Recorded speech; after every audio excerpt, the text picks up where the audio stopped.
观众朋友们好，欢迎来到第二天的世界日报线上秋季教育展，我是主持人王若然。昨天举办的4场讲座是否让您受益匪浅呢？今天将会有同样精彩的3场讲座等着您，有3位资深专业的主讲人分别给您带来加州大学申请技巧、打破 ACA5 配额以及疫情下如何申请医学院的主题讲座。内容丰富实用，千万不要错过。您现在看到的优视频是世界日报推出的视频平台。世界日报深耕社区40多年，作为北美最具影响力的中文媒介，如今推出优视频，为大家带来最快、最权威、最丰富的新闻报道。在这里，您不仅能够看到最及时的新闻，还可以看到最好玩、最实用的生活、娱乐类视频。欢迎您订阅优视频，并且开启小铃铛，这样优视频一旦有更新，您可以第一时间就知道。此外呢，为了答谢学生和家长踊跃参加这次线上的教育讲座，我们在每一场讲座的之后都会抽出1位幸运观众，送出1部高品质苹果无线耳机 Apple AirPods。今天一共有3场讲座，一共会送出3部耳机。到时候呢，我们将会将获奖人的信息，包括手机的后4位号码以及获奖人的姓 last name 公布在屏幕上。特别提醒，每场抽奖产生的幸运观众一定要在限定的时间内致电给我们，才有资格领取奖品。所以您一定要锁定我们今天的讲座，不要错过任何的抽奖讯息。Ladies and gentlemen, welcome to World Journal LA Autumn Online Education Fair.Today, we're going to have 3 lectures given by experienced professionals. After each lecture, we will have a lucky draw. The winner will have a pair of Apple AirPods. We will announce the winner by the last 4 digits of the phone number and the last name. The winner needs to call us in time to verify personal information, so please stick to our channel so that you won't miss the lucky draw.好，话不多说，下面有请我们第1位演讲嘉宾，来自 AdmissionMasters 升学规划教育机构的执行长 Jenny Wheatley， 来为我们带来成功申请加大学校的秘籍。AdmissionMasters 拥有超过20年的升学咨询经验，着眼于每位学生的特点，提供定制化的升学服务，打造最优升学策略，为学生进入名校奠定关键的一步。听完演讲，你也可以联络他们，安排1对1的免费升学咨询。So the first speaker is the president of AdmissionMasters, Jenny Wheatley. AdmissionMasters has over 20 years experience in assisting students with admissions into their dream colleges. Jenny, I'll pass it to you.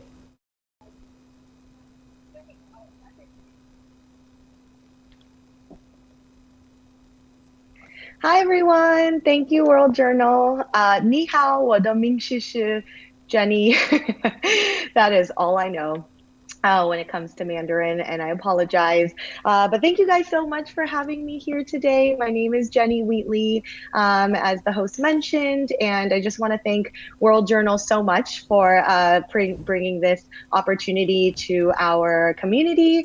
Unfortunately, I do not speak Mandarin fluently, but I do have a staff on YouTube right now. Her name is Melody, and she'll be helping me with any translations. So without further ado, let's go ahead and get started. So today we're going to talk about the successful UC applicant and talk a little bit about inside the UC application. So what does that look like? You know, what do students have to do? I know a lot of students are, thinking about applying to the UC schools, different types of UC schools, UCLA, Berkeley, San Diego, Irvine, all of these different types of UC schools. And I am here to help you talk about what goes inside the UC application, and also what is it that UC admissions is looking for when it comes to applicants. So the successful UC applicant is what we're going to talk about today. This is a little bit about me. I won't go into the details, but if you guys have any questions, if you ask me in English on the YouTube comment section, I'll be more than happy to answer that at the end of our webinar if we have any kind of support or time. But if you have questions in Chinese, you can always ask us as well on the YouTube channel, and I'd be more than happy to have our staff member contact you to answer more of your questions at the end. Okay, so before we get started, I do want to let you guys know that we do have a podcast.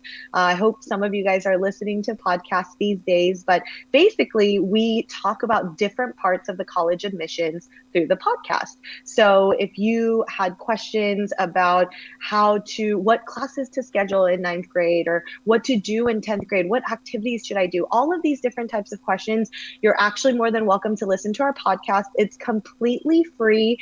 You can actually go on your iPhone and you can, check out thehallpasspodcast.com on our website.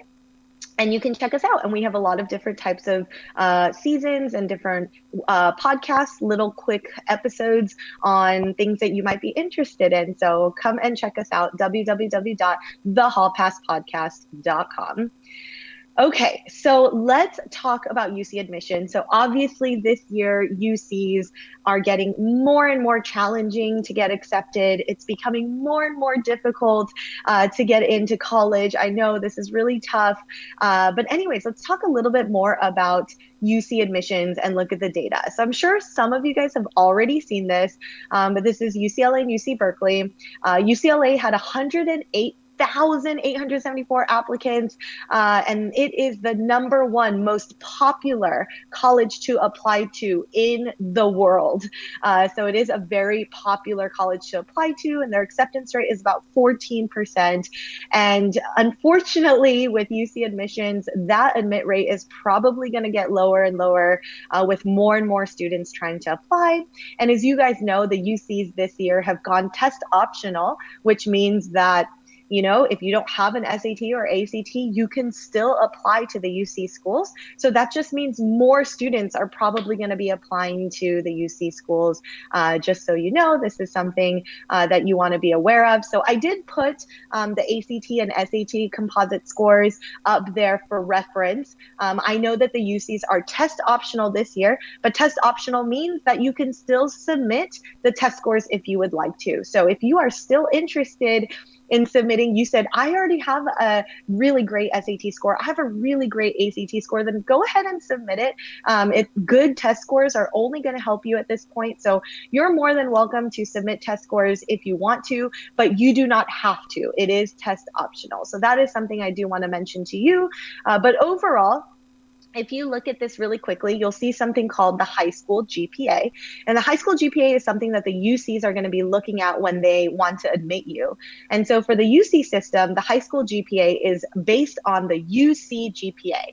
The UC GPA is different from just a regular cumulative GPA that's on your transcript. So if you want to know your UC GPA, very easy. You can go onto Google and type in calculate my UC GPA on there and just check out the UC GPA and see what you have. But they only take into consideration the A through G categories of the classes that you're going to take. So if you don't know what A through G categories are, you can go and check that out on Google as well. A through G categories for UCs. They're not going to count classes like health or things like that. So it's just going to be specifically the A through G category. So history, English, science, language, things like that. And if you still want to know what your UC GPA is, you can always ask your counselor. Your high school counselor at your school should also be able to calculate your UC GPA for you. So that's a little bit about the UCs. Here's a little bit more UC San Diego and UC Irvine, just for comparison. You'll notice that, some of the high school GPAs are still fairly high. You'll notice that, UCI is still wanting a 3.96 or 4.26 for the top 25 to 75 percentile students. So really, they're still looking for pretty high GPAs, but again, that is the A through G requirement GPA, so you might want to check out what your UC GPA is. And then here's UC Santa Barbara and UC Riverside, just so that you can get a little bit more information about these as well. So you can see that UC Santa Barbara is still, there's 90,000 applicants there. UC Riverside, about 50,000. Still a lot of students are applying to these colleges. And like I said, more and more competitive throughout. So yes, this is a little bit about just the data. So if you are just joining us now, welcome to the UC Applicant YouTube streaming with World Journal. We're going to talk about the UC application and what UCs are looking for. If you leave the name, phone number, and email address in the YouTube comment section, we will give you a call back on Tuesday when our office is open again and set you up with a meeting with one of our counselors. You can also ask a question in Chinese, and if you would like us to answer, leave your name, phone number, and email in the YouTube comment section. We will contact you on Tuesday to answer your questions for you. So yes, feel free to leave that in the comment section if you are interested. So let's talk about what UCs want. What is it that they want with college admissions? What are they looking for when it comes to students? What is it specifically? So I'm going to kind of give you a couple of datas. So one piece of data here is from UCLA. This is the common data set from UCLA. And just so you know, every college has information such as this that will give admission officers information on what our college is going to be looking for in terms of students, in terms of applicants, in terms of people we want to admit. So you'll see that, the rigor of secondary school record, their class rank, the academic GPA, standardized test scores, like these are all categories in the academics. What UCLA and most of the UCs are going to consider to be very, very important is going to be your rigor of your secondary school record. So that's going to be how challenging are the classes that you are taking in high school, and then your academic GPA, obviously your standardized test scores, but obviously this year that's going to be test optional, so that will probably be considered if you submit it. And then your essays. These are going to be qualities that UCLA is going to be considered very important. Now, UCLA does not consider the class rank. So if your school has class rank, right? If your school has, I'm ranked number 1 out of 200 or 300 or 500, they're not going to really consider that as part of your application. However, they'll look at other things like your GPA. And then, of course, they're also going to see other things that are very important, like your talent and ability, your character and personal qualities, your volunteer work and work experience, and extracurricular activities. So all of these things are going to be important. Now, just because something says very important versus important does not mean you should care less about what's important. You should care about both, I would say. Care about what's very important and what's important. And what I would like to say is, for the UC school system, what's very important is what most students come with anyways, right? The rigor of secondary school's record, the standardized test scores, the GPA, the application essay, most students are going to come with really good quality academics and things like that. But what's going to set you apart, what's going to make you different from all other applicants is going to be the talent and ability, your character and personal qualities, volunteer experience, work experience, and extracurricular activities. So these are things that are going to be different, and that's going to set you apart. So I would just keep that in mind as you are working through your application. And I'm going to give you tips on what to do in the application itself. So even if you are not a senior right now, if you're a freshman or sophomore, this is a great opportunity to learn more about the UC application. So it's kind of like knowing what is on the test, right? If you know the questions that are going to be on the test, then you know exactly what to study for. And that's what I'm going to tell you today. I'm going to tell you what's going to be on the test.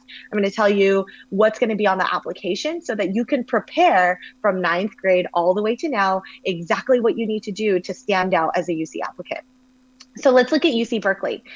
So same thing with UC Berkeley. All of the UCs, they do not consider class rank. They don't have that specific question on their application. So they're not going to consider that. But you'll see with UC Berkeley, they're still going to consider what I talked about with UCLA to be very important. Same thing here.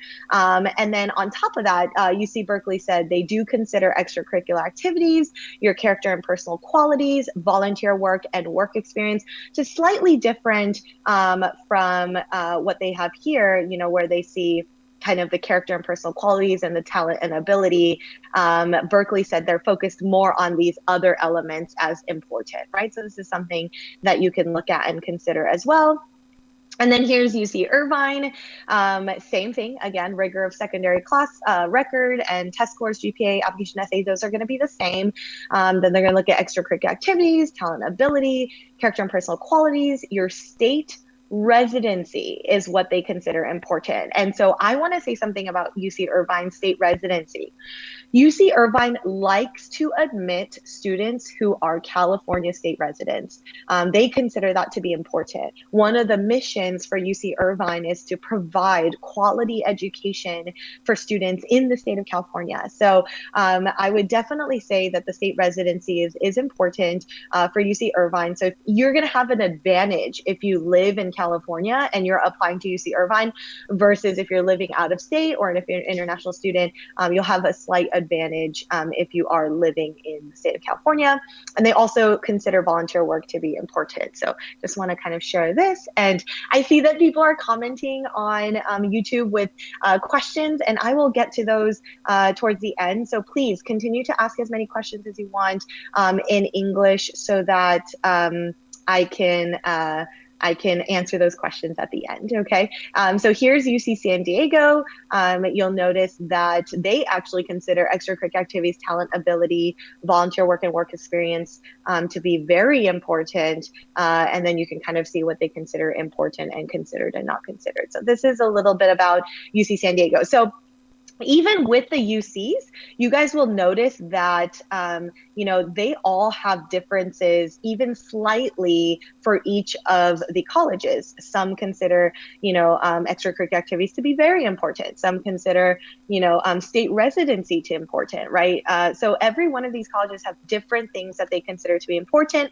But one thing that we can all agree on is the extracurricular activities for all of these colleges are either going to be considered important or very important, right? And you'll see this in not just UC schools. If you apply to other private schools or other colleges, you'll see this as well. But extracurricular activities are considered to be something that's going to set you apart. And we focus a lot about that at Admission Masters, just because, like I had mentioned, a lot of Asian applicant students tend to have very similar things when it comes to academics. They tend to have very similar GPAs. They tend to have very similar, course selections, right? They're all taking APs and really high-level honors and IB courses. But the one thing that will set you apart, the one thing that's going to be different is going to be the extracurricular activities and some of the other things. So we really try to focus on that to make students stand out and be unique. So let's go inside the UC application, because I do think it's really valuable, like I told you earlier, to see the test questions, right? If you know what's going to be on the test, then you know how to study. And so I'm going to go inside the UC application today so you're able to see what is it that UC applications are looking for. What do I need to prepare since 9th grade, 10th grade, 11th grade, and even now if you're a senior and you're going to apply to UCs, what are some things that I have to consider? So let's go into it right away. So the first thing is going to be majors. So when you go into the UC application, there's going to be a section where you, choose the majors for the colleges. Now, every college except for UC Berkeley offers an alternate major. So what does that mean? So if you are applying to UC Berkeley, you only choose one major. Okay, but if you're applying to all of these other schools on this list, then you're also going to choose an alternate major. So if you, don't qualify or they can't accept you for the major that you chose, then they will consider your alternate major. So let me talk to you a little bit about majors and what is it that colleges are looking for. So first and foremost, be mindful of what majors you choose if they are considered impacted majors. So what is an impacted major? An impacted major is a major that many students apply to, otherwise known as popular majors, right? And so in the world that we live in today, especially with Asian applicants, I would say the most impacted and popular majors are going to be computer science, right? Engineering, business, economics, right? These are going to be very popular majors among Asian applicants. And so it is going to be really important for you to think about that, right? Think about that because at UC Berkeley, their computer science and engineering programs are top tier, right? They're very difficult to get into. So if you want to go to UC Berkeley and you want to study computer science and engineering, maybe it would be a better idea for you to apply as a different major, slightly different than maybe computer science or engineering, such as math or applied math or computational biology or something like this, to have a slightly higher chance of getting accepted. So the one thing that I want to say is the more competitive the major, right, the more challenging it may be for you to get accepted. Because imagine this, let's say at UCLA, we only have 100 spots for psychology majors, but we have 100,000 students who applied as psychology majors. Well, if we only have 100 spots as psychology majors and 100,000 students applied, that makes it a lot more difficult for those students to get accepted. So that is why it's really important for you to be mindful of this. And at Admission Masters, what we like to do is to help students choose their majors by maybe the end of 10th grade. We have a really good idea of what major direction they need to go into. And usually we are focusing on the non-impacted majors. Although I would say that if you are a super top tier student, if you're a super top tier applicant, it is very possible that you apply as, whatever major you want to, and you still have a good chance of getting accepted. I would say this advice is more for students who are not top tier, maybe mid-tier or mid to low tier, just to heighten your chance a little bit to get accepted into the colleges you want. You might want to consider, choosing a major that's a little bit less impacted. And I see some questions about that, so I will answer that if I have time towards the end of our seminar today. I want to go into the activities and awards. So now the UC application is very different than the common application. They ask for similar things, but it is slightly different. So there are 6 categories of activities and awards that they ask you to put into the activities and awards section.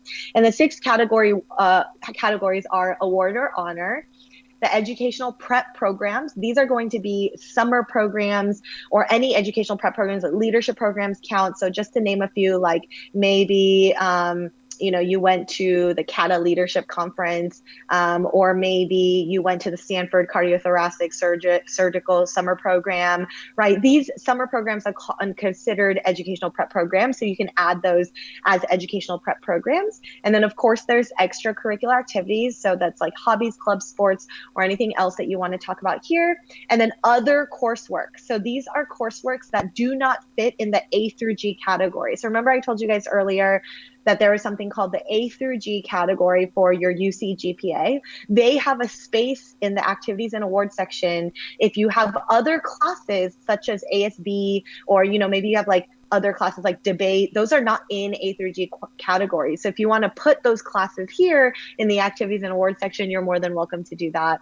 And then they have a separate category for volunteering and community service, and then work experience. As I told you guys earlier, UCs do consider work experience to be important. So if you had a part-time job or you got paid for it, that would count as work experience. I also want to mention just really quickly that if you do put work experience, there's a separate section that says, well, what did you do with the money that you earned in your work experience? So you have to be mindful that you have to fill that out. So if you have a work experience and you didn't make any money, then that's probably just volunteering or an unpaid internship. It's not work experience because it's not paid, right? So when they ask for work experience, they're looking for paid jobs and paid internships. And so for the UC application, in terms of like ordering the activities or things like that, honestly, I would just do it with kind of prioritizing your best activities at the top, and then followed by kind of the least dedicated and committed activities. And then you can put the awards at the end, and then you can put the A through G other coursework categories at the end. So that's kind of generally how I would do it.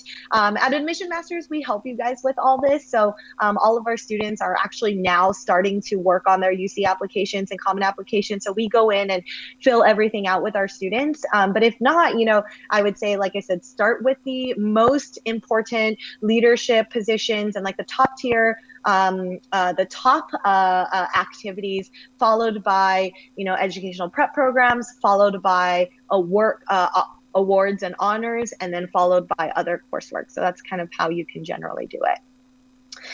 So let's kind of go into just these individual sections, because I want to show you guys what it is that colleges or UCs are going to specifically look for in these sections. Okay, so for the awards and honor section, these are all the questions that they ask you. So they're going to ask you, what is the name of the award or honor? So, is it National Merit Semifinalist or AP Scholar with Distinction? Like, what is the name of the award? And then they're going to ask you the level of recognition. Is it school, city, community, state, regional, national, international? And I did put some arrows next to national and international, because obviously the wider the award, the more national and international the award, the better.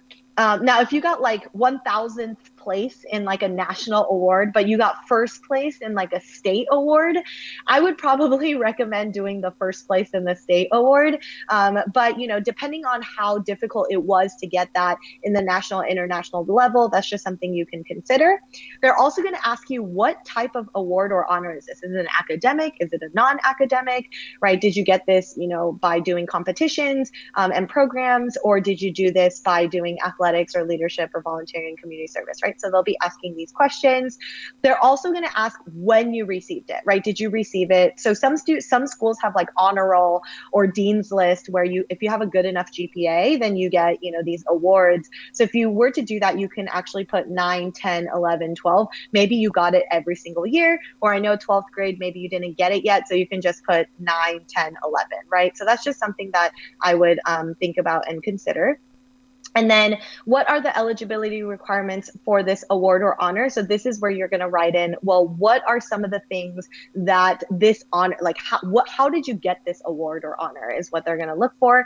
And what did you do to achieve this award or honor is also something that they're going to look for. So what did you do to get this award or honor, right? So they're going to kind of ask that question as well. So a lot of questions here, a lot of things that you're going to have to fill out. Just be very mindful, because there's only a specific word count limit, character limit for each of these answers and responses.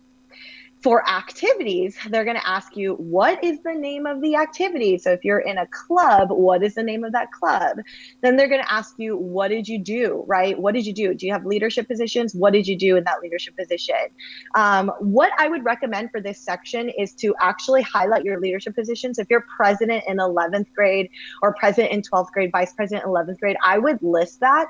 And then I would give the description of what you did in the activity and highlight that, because there's only 350 characters, so you have to be very mindful of that. If you participated in the summer, select the grade you were in before that summer. So again, how long did you participate in this activity? How much time did you spend? How many hours per week and weeks per year? So they're going to ask about this. Just a quick note on this one.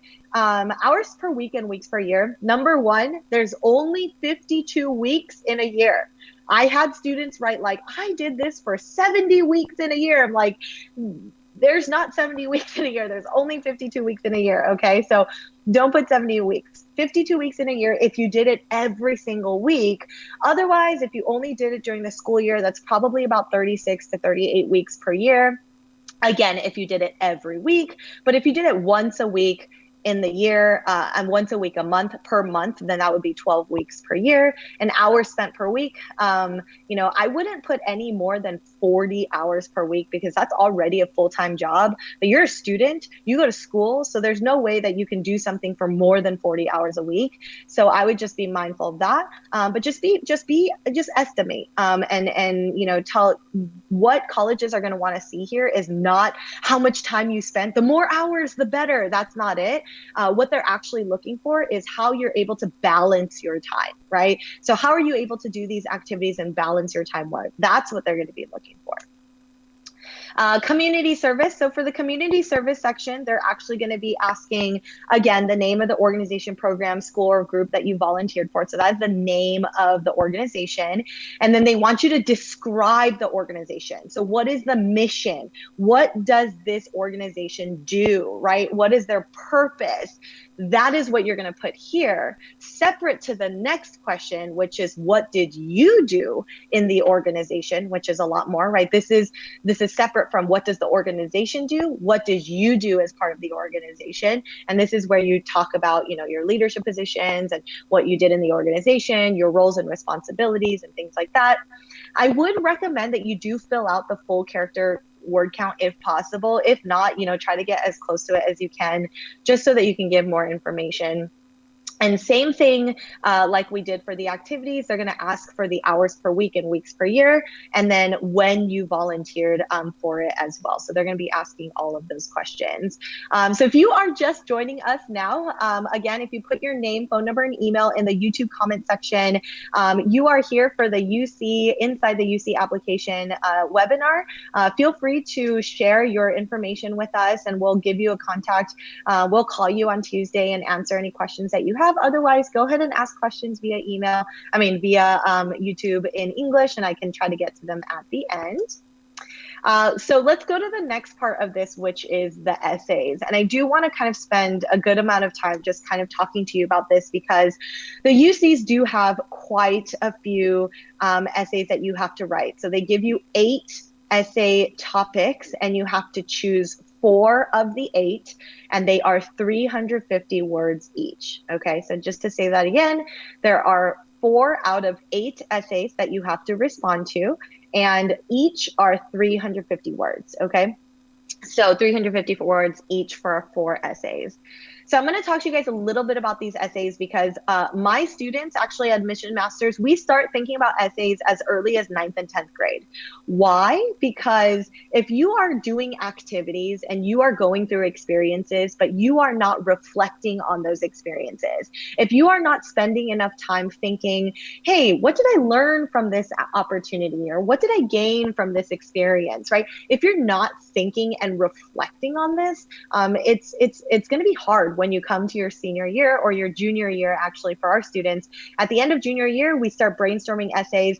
And I cannot tell you enough, 90% of my students, when they come to me, a lot of times they're like, when I say, what do you want to write about? They're like, I don't know. I have no idea, right?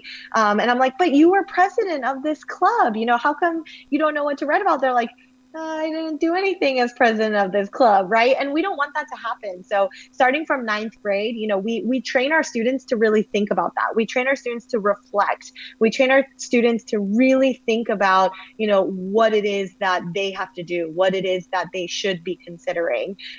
We try our best to make sure that our students are not just going to clubs and going to organizations, and then that's it, but really thinking about what it is that they learned. Because when you come to this part, when you come to your essays and you haven't thought about it before, and you haven't, reflected on what you learned before, then it's going to be hard for you to write your essay. So that's why I want to mention that really quickly. So I'm going to just spend about 5 minutes here talking to you really quickly about what the different types of essay prompts are, what they mean, what you need to think about, and then we'll go to the final tips, and then I'll do the Q&A. So the first question is, describe an example of your leadership experience in which you have positively influenced others, helped resolve disputes, or contributed to group efforts over time.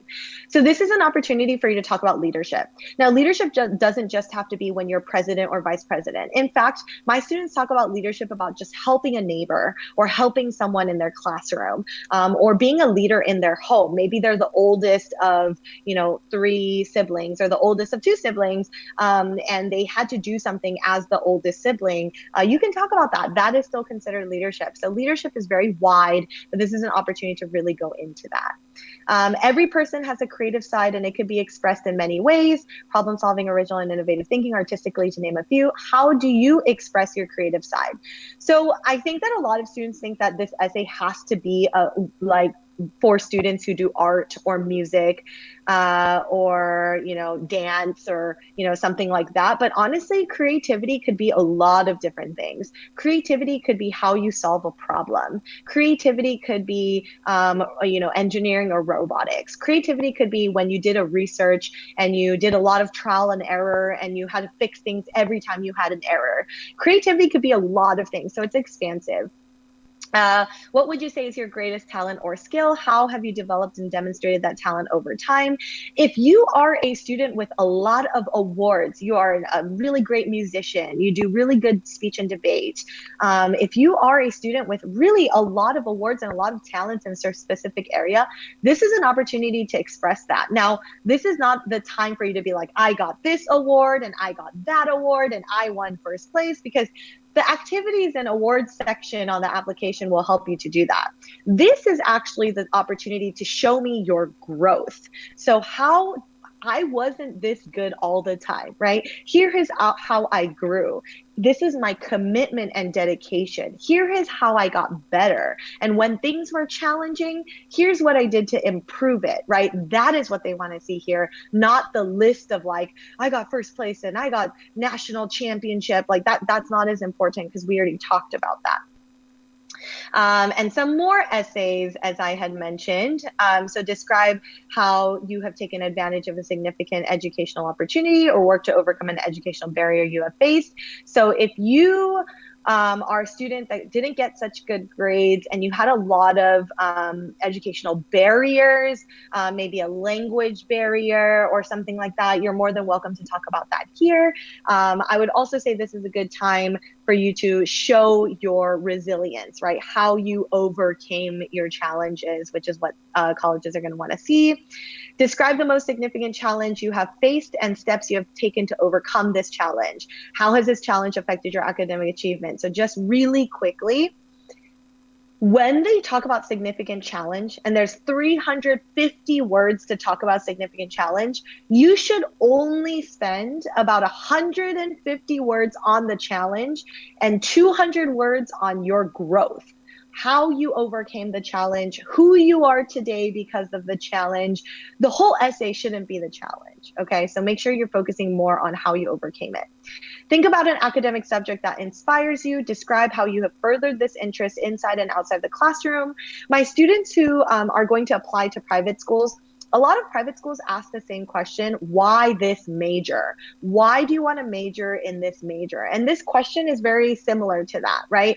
Tell us about an academic subject that inspires you. So if you have a topic or if you have a class or you have something that really, really inspires you, this is an opportunity to talk about it. And then the last one, what have you done to make your school or your community a better place? I'm sure a lot of my students right now are doing community service. If you've done some sort of volunteering, you've done a lot of different things, this is a great time to talk about what you've done to make your community a better place, right? So this is a great time for that.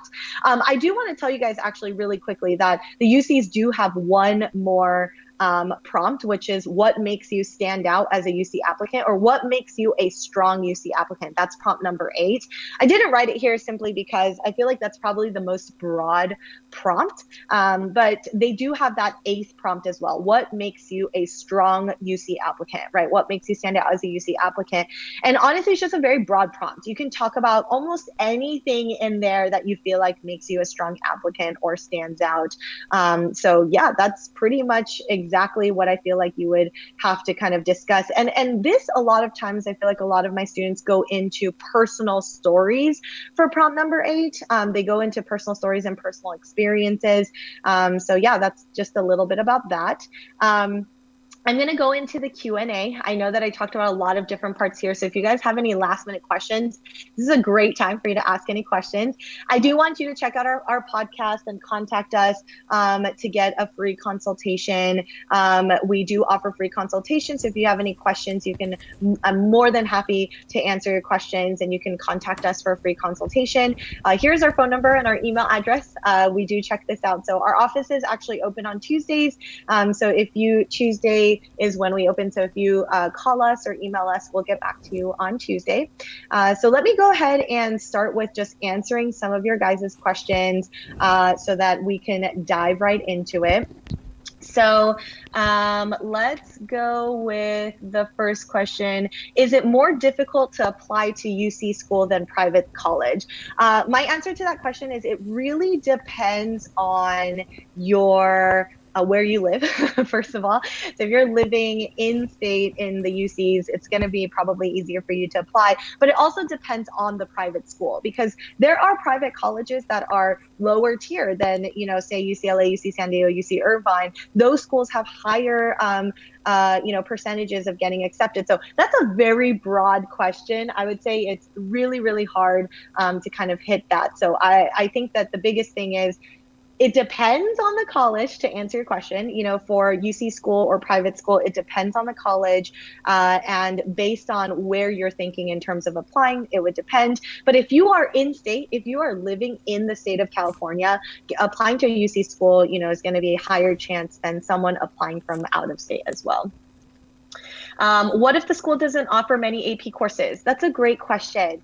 If a school doesn't offer as many AP courses, my first thought is colleges want to see how well you do inside your high school first. So if you took all of the AP classes at your high school and then maybe later you don't have any more AP classes, at that point, then you can take AP classes outside of school. You can take college level courses at community colleges or your local college. But for the most part, I would say that, it's not necessary for you to try to do everything you possibly can to take as many. Don't compare yourself to students that are not in your high school.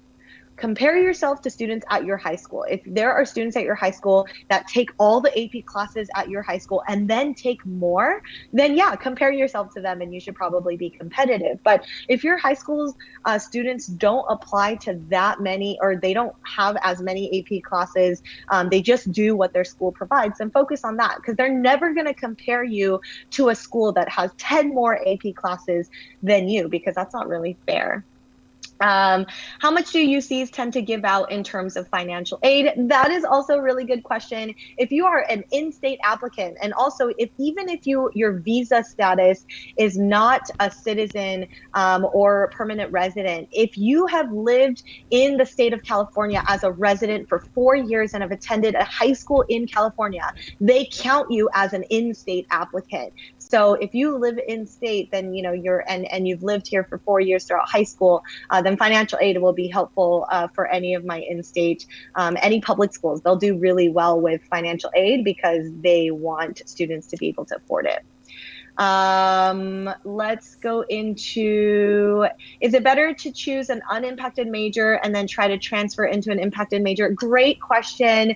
Yes, ultimately, I would say that it is better to apply as an unimpacted major and then transfer into an impacted major, but there are exceptions to this rule.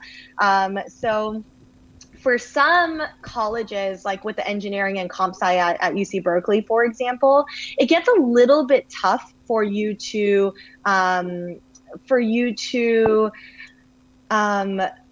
like switch majors quickly, especially with the UC system. There's so many students, and so I'm not saying it's impossible. When I went to UCLA, I did change my major a couple times. I'm not saying it's impossible, but it is more challenging or more tedious than it is for private school. Usually private schools, they'll just say, hey, what major do you want to switch to? And they'll just help you switch your major. But for the UCs, it's a little bit more tedious. So that's a different thing. But for the most part, I would still say if your goal is like UC Berkeley, UCLA, you're not a top tier applicant. You're maybe like tier, mid-tier, your GPA is kind of like 3.7, 3.8, right? Your GPA is not that high, but you really want to try to get into a good UC school, then my recommendation would be to try to apply as a non-impacted major and then switch and transfer if that is your goal. Would freelance work like commissions count as work experience? Yes, absolutely. Great question. How much weight do AP scores have? That's another really good question. So AP scores, now that standardized test scores are test optional, right? Now that we are going test optional for a lot of other kind of schools, but also UC schools as well, going test optional. But AP scores have not gone away, right? AP scores are still something that they are going to be considering and will give you credit. So I would say in a world where things are becoming test optional and AP scores are here to stay, AP scores are going to be a little bit more weighted than they were before. Is there a limit on the amount of activities for the UC app? So last year, I can tell you that I literally just kept adding activities and there was no end in sight. I would recommend that you don't go over 20 activities. Honestly, I don't think that students have more than 20. It kind of seems impossible. On average, my students put about 10 to 12 activities, about 5 to 8 awards. And you can combine a lot of like music awards together because you can put that you got it every year or something like that. So yeah, that's something that I would recommend. But no, I would say don't go more than 10 or 12 activities. That just seems a little bit impossible to do.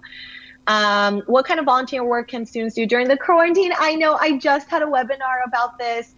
I literally just talked for 1 hour about activities to do during quarantine because that is a really big topic that everyone keeps asking about, and I know it's really tough. One thing I do want to say is if you put your name, email address, and phone number in the YouTube link, or you give us a call on Tuesday, we can set up a meeting with you and we can kind of go through that with you. We also have a YouTube channel where we talk about that. You can just type in Admission Masters on YouTube and we literally go through an entire episode on quarantine activities. I also do webinars outside of this. And so we try to do one every once a month. And so, if you're interested in signing up for a future free webinar that I do about quarantine activities, then let us know. There's just so much. I feel like I can't really answer and I only have about 1 minute left here. So I apologize, but I want to get that information and answer out there for you. So let us know if you're interested. I'm going to do one more question and then I will go ahead and close up here. So is it necessary to do volunteering stuff in the communities? So just really quickly in terms of that answer, yes. I would say that colleges want to see that you are making an impact in your community. They want to see that you're making an impact within your school, within your neighborhood, within your community, because the only way they feel like they want to invest in you so that you can do well at their college, that make a difference in our world, is if you've done an impact in your community. Now, I don't mean like going to the homeless shelter and all of these things, although those can be really helpful as well, but you should do community service that you are passionate about, that is related to your major, that is something that you really, really want to do. I'm sorry that I ran out of time. This was awesome. Thank you guys so much for all of the questions. I see so many questions and we want to answer them all. Again, if you leave your name, number, and email, or you shoot us an email, we will contact you on Tuesday. Thank you, World Journal, so much for this wonderful opportunity. And I hope you guys have a great rest of your Sunday. I hope this was helpful. And that's it for me. Thank you, everyone. Bye.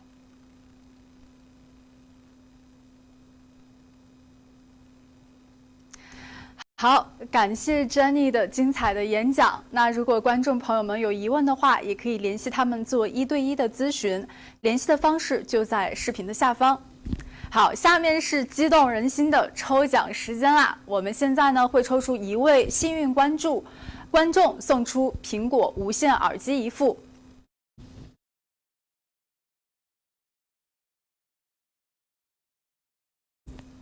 OK。 哇，好，我们这位幸运观众的手机后4位号码是7797，那这位幸运观众的 last name 是 YEH， YEH， 这位幸运观众的手機後4位號碼是7797，他的 last name 是YEH.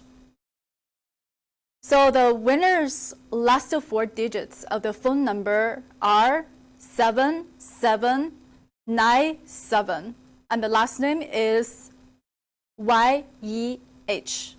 The last name is YEH. The last 4 digits of the phone number is 7797. 7797. 297. So please call us before 2 p.m. Please call us before 2 p.m.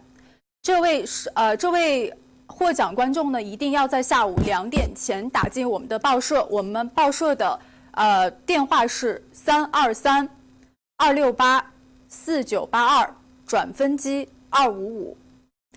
我们报社的联系方式是323-268-4982转分机255。